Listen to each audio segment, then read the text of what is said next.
السلام علیکم ورحمۃ اللہ وبرکاتہ۔ الحمدللہ رب العالمین، الصلاۃ والسلام علی سید الانبیاء والمرسلین نبینا محمد وعلی آلہ وصحبہ اجمعین، اما بعد۔ سب سے پہلے تمام قسم کی حمد و ثنا، بڑائی کبریائی اس اللہ رب العالمین کے لیے ہے جو سارے جہان کا خالق و مالک اور پالنہار ہے۔ ہم اسی کی تعریف کرتے ہیں، اسی سے مدد طلب کرتے ہیں۔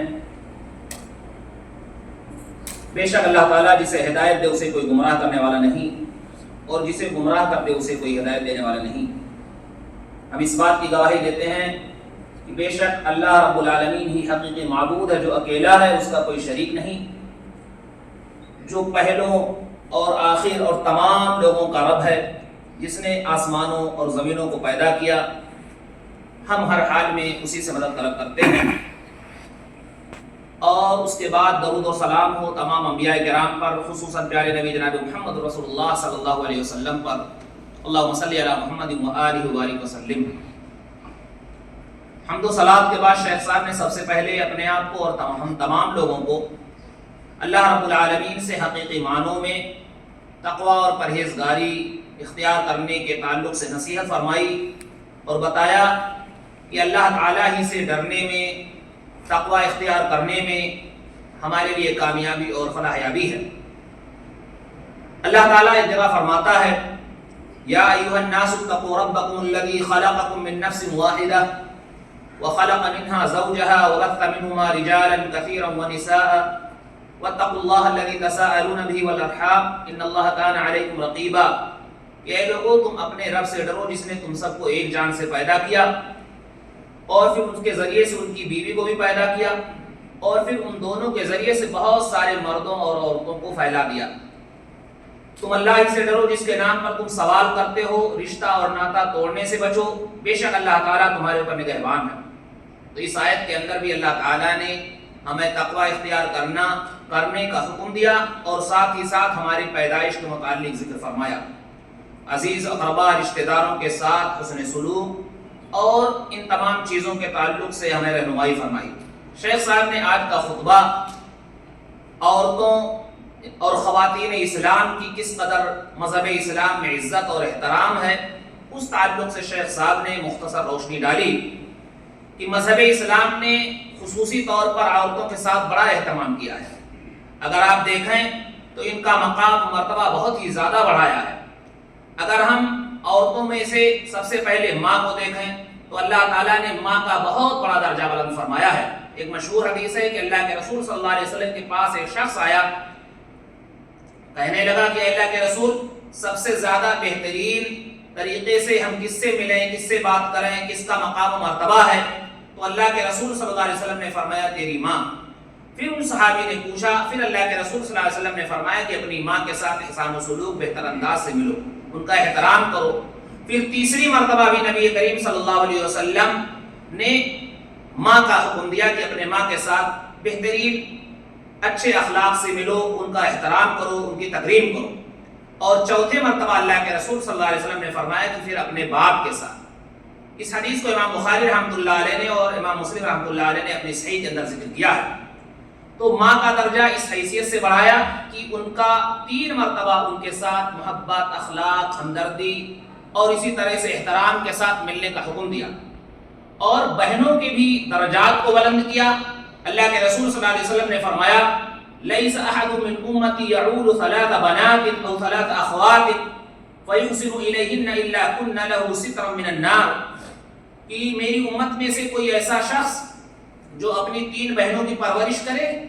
یا ایک ہی 3 بیٹیوں کی پرورش کرے تو اللہ تعالیٰ اسے جہنم سے آڑ بنا دے گا، یعنی انہیں جنت میں داخل کرے گا اور جہنم سے محفوظ فرما دے گا۔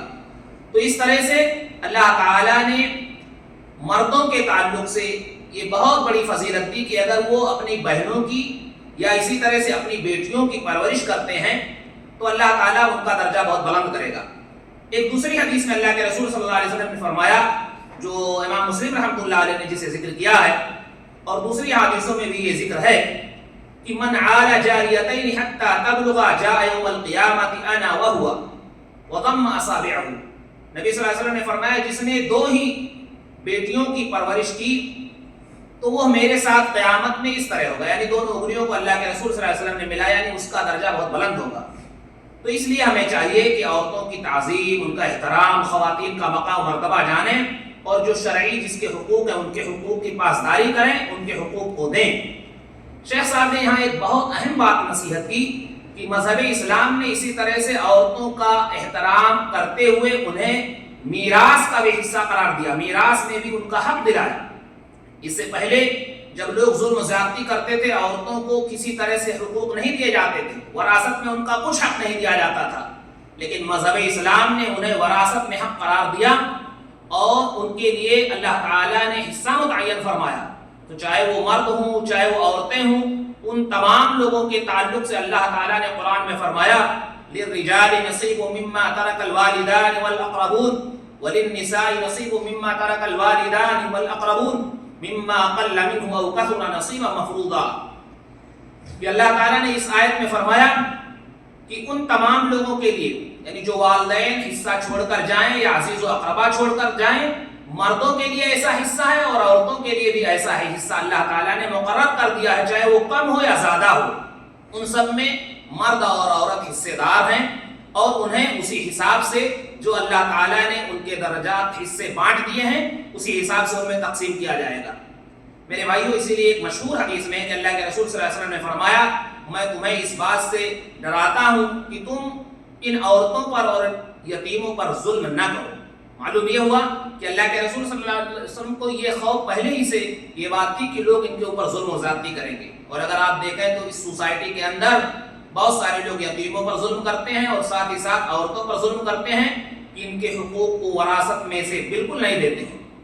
ساتھ ہی ساتھ شیخ صاحب نے یہاں ایک نصیحت کی کہ ان کے شادی بیاہ کرنے کے تعلق سے بھی کچھ اسلامی حقوق ہیں، ان کی بھی پاسداری کرنے کی سخت ضرورت ہے۔ اللہ کے رسول صلی اللہ علیہ وسلم نے فرمایا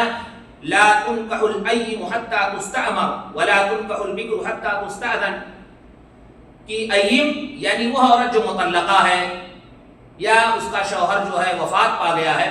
تو اس کی شادی نہ کی جائے جب تک کہ اس سے اجازت نہ لے لی جائے، یعنی اس کا حکم کہ کہے کہ ہاں شادی ہو یا نہ ہو، زبان سے کہے۔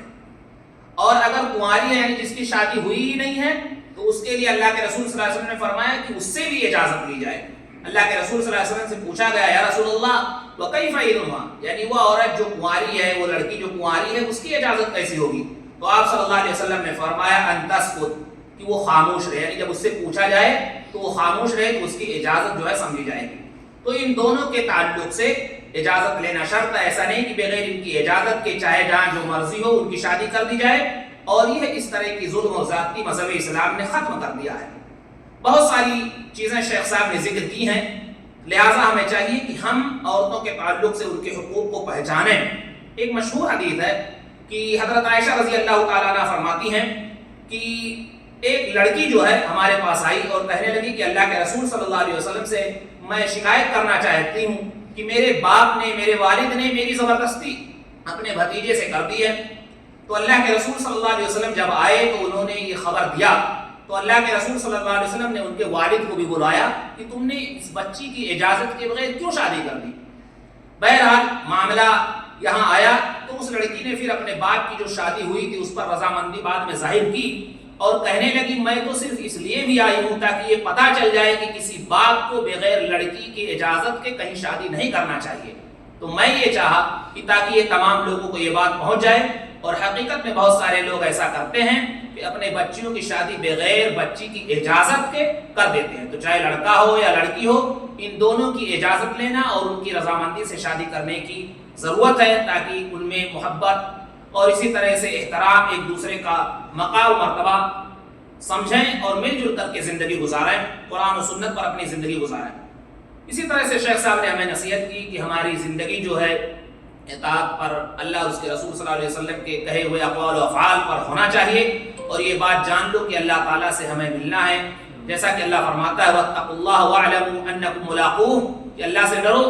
اور یہ بات جان لو کہ ہم سب کو اس سے ملنا ہے۔ تو اللہ کا خوف، تقوی، پرہیزگاری، یہ تمام کی تمام چیزیں ہمارے لیے ضروری ہونی چاہیے۔ شیخ صاحب نے آخر میں قیمتی نصیحتیں یہ بھی کی کہ جہاں عورتوں کا احترام ہے، خواتین کی عزت ہے مذہب اسلام میں، یہاں یہ بھی چاہیے کہ وہ لوگ پردے کا اہتمام کریں، بے پردگی نہ کریں، اور اس طرح سے جلباب، نقاب وغیرہ، برقع وغیرہ پہن کر جائیں، کیونکہ اللہ تعالیٰ نے قرآن میں خود نبی کریم صلی اللہ علیہ وسلم کو مخاطب کرتے ہوئے فرمایا یا ایھا النبی قل لازواجک وبناتک ونساء المؤمنین یدنین علیہن من جلابیبہن ذلک ادنی ان یعرفن فلا یؤذین وکان اللہ غفورا رحیما، کہ اے نبی آپ کہہ دو اپنی بیویوں سے اور اپنی بیٹیوں سے اور تمام مومنہ عورتوں سے کہ وہ لوگ اپنے سینوں پر اوڑھنیوں کو ڈال لیں تاکہ وہ پہچانی نہ جائیں، اور اس معنی میں انہیں تکلیف، تاکہ وہ پہچان لی جائیں اور انہیں تکلیف نہ دی جائے، تاکہ یعنی پتہ چل جائے کہ شریف عورتیں ہیں، پردہ والی ہیں، کسی طرح سے انہیں کوئی تکلیف نہ دے۔ تو اس لیے مذہب اسلام نے یہ حکم دیا ہے۔ تو پردہ کرنے کا حکم اور اسی طرح سے شرافت کے ساتھ رہنے کا حکم اللہ تعالیٰ نے قرآن میں دیا ہے، لہٰذا ان تمام عورتوں کو چاہیے کہ اپنائیں اور بے وجہ بلا ضرورت گھروں سے باہر نہ نکلیں، اس لیے کہ اللہ تعالیٰ نے ایک دوسری جگہ فرمایا وَقَرْنَ فِي بُيُوتِكُنَّ وَلَا تَبَرَّجْنَ تَبَرُّجَ الْجَاهِلِيَّةِ الْأُولَىٰ، کہ اپنے گھروں میں ٹھہری رہیں اور بلا وجہ جاہلیت کی طرح سے جو پہلے مذہب اسلام سے پہلے بے وجہ نکلتی تھی اس طرح سے نہ نکلیں۔ تو خلاصہ یہ ہے کہ ہمیں چاہیے کہ وہ عورتیں اپنے عزت و احترام کا خیال کرتے ہوئے اگر نکلتی ہیں تو پردے سے نکلیں، گھروں میں زیادہ رہیں تاکہ اپنے بچوں کی صحیح سے پرورش ہو، شوہر کی صحیح سے خدمت ہو اور خود وہ صحیح سے عزت و احترام میں رہیں۔ شیخ صاحب نے یہاں بہت ساری نصیحت کرتے ہوئے ایک بات کا ذکر کیا کہ بہت سارے لوگ یہ سمجھتے ہیں کہ عورتیں اگر گھر میں ہیں تو قید ہیں، اور ان ظالموں نے اس طرح سے ماحول بنا کر عورتوں کو کھلا چھوڑا اور پھر اس طرح سے اپنی زندگی جس طرح سے موج مستی کی زندگی گزارتے ہیں، پھر ان عورتوں پر ظلم کرتے ہیں، جبکہ مذہب اسلام نے عورت کا مقام و مرتبہ بہت زیادہ بلند و بالا کیا ہے۔ لہٰذا ان عورتوں کو بھی اپنے حقوق کی پاسداری کرتے ہوئے آپ دیکھیں کہ اس سے پہلے کسی بھی مذہب نے عورتوں کے حقوق کا خیال نہیں کیا، لیکن مذہب اسلام نے ان کے تمام حقوق کا خیال کیا، پاسداری کی، لہٰذا انہیں بھی اپنے جو اللہ تعالیٰ نے مقام مرتبہ دیا اس کو جانیں اور پہچانیں اور اللہ اور اس کے رسول کے بتائے ہوئے طریقے پر عمل کریں۔ تو یہ قیمتی نصیحتیں آج کے دن شیخ صاحب نے عورتوں کے متعلق سے کی ہیں، اور جس میں ماں، اسی طرح سے بہن، بیٹی اور تمام مومنہ عورتوں کے تعلق سے خصوصی ذکر کیا، اور خصوصاً میراث کے تعلق سے ان کا ذکر کیا، جو موجودہ وقت میں اگر دیکھا جائے تو بہت سارے مسلمان عورتوں کو اس سے محروم کرتے ہیں۔ اللہ تعالیٰ سے دعا کرتے ہیں الٰہ العالمین تمام مسلمانوں کو صحیح طور پر قرآن و سنت پر عمل کرنے کی توفیق بخشے، سب کے حقوق کی پاسداری کا خیال کرنے والا، لحاظ کرنے والا، ان کے حقوق کو ادائیگی اور ان کے حقوق کی ادائیگی کی توفیق دے، اور سب لوگ قرآن و سنت پر عمل کریں۔ اللہ تعالیٰ جب تک زندہ رکھے حالت اسلام پر زندہ رکھے، ہمارا خاتمہ ہو تو حالت اسلام پر ہو۔ امین رب العالمین، وآخر دعوانا الحمد للہ رب